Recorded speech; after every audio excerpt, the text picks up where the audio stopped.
Right. So if you hadn't reversed that thought, and perhaps we're standing together at a dinner party or something, and somebody walks up to me and goes, Brandy, you're so smart. Immediately your brain goes, do we have anything that looks like I'm with someone and they tell them that they're smart? And it goes right back to I am stupid, and it can happen subconsciously, Mitch, so that you're not even aware of it. And all of a sudden you feel bad, and you don't even know why you feel bad. But you're running like a program, like software, I am stupid in your mind. And the feeling comes from that. And we act on our emotions. We're emotional beings that act on our emotions. So from that feeling, you have a behavior, and that behavior gets the results in your life. Or as we've been talking about The Secret, that feeling has a vibrational tone, and you attract more of that same feeling into your life. What we call that in hypnosis is the psychic magnetic law of attraction. So we're always attracted to and we're attracted to and attracting to us people, places, events, situations that are always going to match that thought. And a thought that you think all the time becomes a belief. So we're always going to be supporting that belief. Right. Wow. Right. So now there's hope. That sounds so dire. Yes. Because when you start to realize that there's limited beliefs that are running subconsciously, I'll make this an I statement. When I started realizing this, I thought, holy cow, I've got a lot of work to do. How am I ever going to attract something into my life when there's all these things that are happening that I'm not even really aware of that make me feel yucky?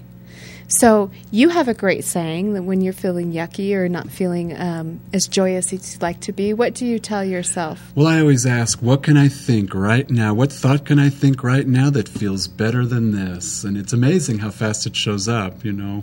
You talked a little bit about that last time, about thinking about your beautiful animals or the New Mexico sky and things like that.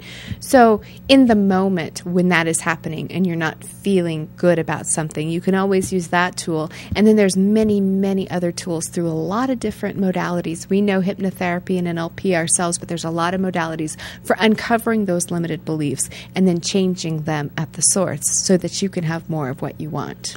So let me ask you, this is what I'm hearing you saying, is that the event happens, we get that emotion, or we create the belief, we have our story or our interpretation about it, which becomes our belief about it, and then that belief drives the emotion, which is probably, in this particular case, I'm stupid, is a pretty bad feeling. Yes. And that emotion, energy in motion, has to be expressed some way, so it's expressed as my behavior, or the outcome, the results in my life. That's how I get the results. That's exactly how you get the results in your life. So this is what I hear you saying on the other side of that, and this is like the good part. This is the part I really like. What I can't change the event happened, that's just done. It's done, and it can never be erased from your memory. We don't have those zappers like they have in Men in Black to go, broop, that And that it wants to, really. I mean, the No. event happens. If we take any energy, if we take the charge away from it, who cares anyway? Right, the event is always there. People ask me sometimes, can you erase a memory from my mind? I'm like, absolutely Yeah, not, and no, if I could, I who wouldn't wants- do I that. wouldn't No. do it anyway. That No. seems really out of integrity. But what you're saying is change the belief. So if I change I'm stupid to I am brilliant, that's going to lead to, and I'm already getting a good feeling about that. Right. So that new feeling is now going to drive a whole new behavior. So forget about the event, change the belief, which changed the feeling, and then you get a whole new result in your life. That sounds pretty easy to me. Exactly. And when you have, like you said, I am brilliant feels different, you get that vibrational feeling tone, and now you're attracting more of that good feeling of I am brilliant. And what you begin to draw into your life is people walking up to you and having a conversation going, oh my goodness, Mitch, you're brilliant.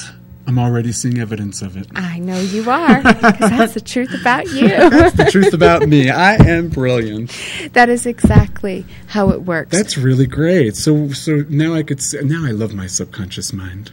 Exactly. It's working for me. It's working for you. So these limited beliefs that some of us carry around can be things like life is hard or life is a struggle. If you notice that coming up for you, then change it to something that feels better. Life is fun. Life is easy. Life is fun. Yeah, life is easy. Life is fun. And write it down. You know, I think writing it down, putting it on, I know I used to, when I first started this, I had 3x5 cards all over my house. I mean, I've gotten so committed to this, I'll paint it on my wall. You know. He has. And Let then it be easy. Let Bobby it be easy. didn't like that very much. Well, you know, it's pain. You can cover it up. You know, stay out of my room.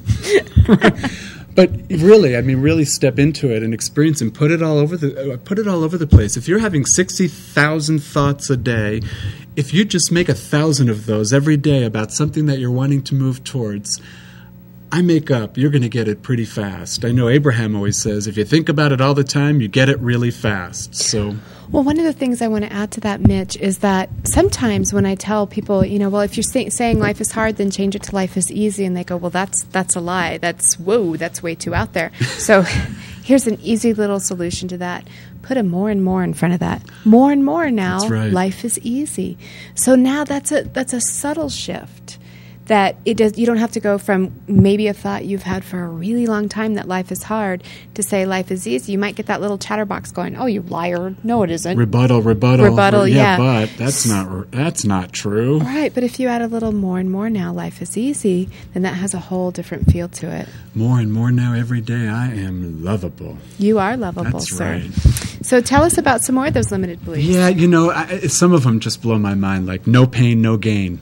Have you ever heard that one, Brandy? No pain, no gain. Oh, that was huge in the 80s with the women big. in the leotard things, and they be no all pain. muscular. Even women in high heels, I think, have that thought going on. No pain, no gain. Well, I won't get into it. I know the whole you love thing those with high you. heels, I love the high heels, but I'll let that one go. You go ahead. Yeah, and some of them get pretty deep, and some of them are pretty intense, and I could see why we would get emotional about them, like I'm inadequate or I'm unlovable, I don't belong, I'm not good enough. I mean, those are pretty serious, and some of them, again, we're aware of consciously, but there's a bunch of these that we're actually running more on a subconscious level, and that part of us, it's the acting out part of us. Your subconscious mind, it's the part of your mind that's always going to bring to you situations that are going to really support whatever it is that you're thinking. It's going to fulfill all your program and say yes to all of that. Again, your wish is my command.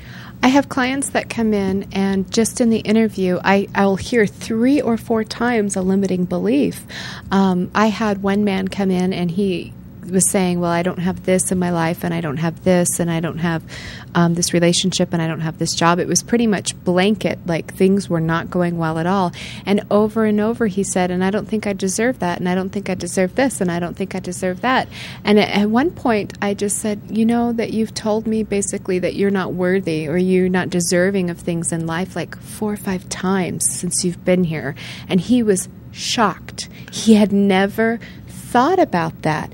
And when we worked on changing that, I'm not worthy, I don't deserve this, to I am worthy, I deserve all the blessings in life, everything in his life shifted and changed because he began attracting situations, people, and events that showed that he was worthy to have anything that he wanted in his life. So again, it's just a change. It's just a shift in thought. A shift in perception. A shift in perception. Exactly. And actually, Mitch, I know we're talking about limiting beliefs, but I have a great, really short clip about perception. And the reason that I want to show this clip is that it really shows how when we concentrate on a belief or a thought, what we see in our world. So let me play that clip, okay? Excellent. Good. While she's doing that, I'm just going to read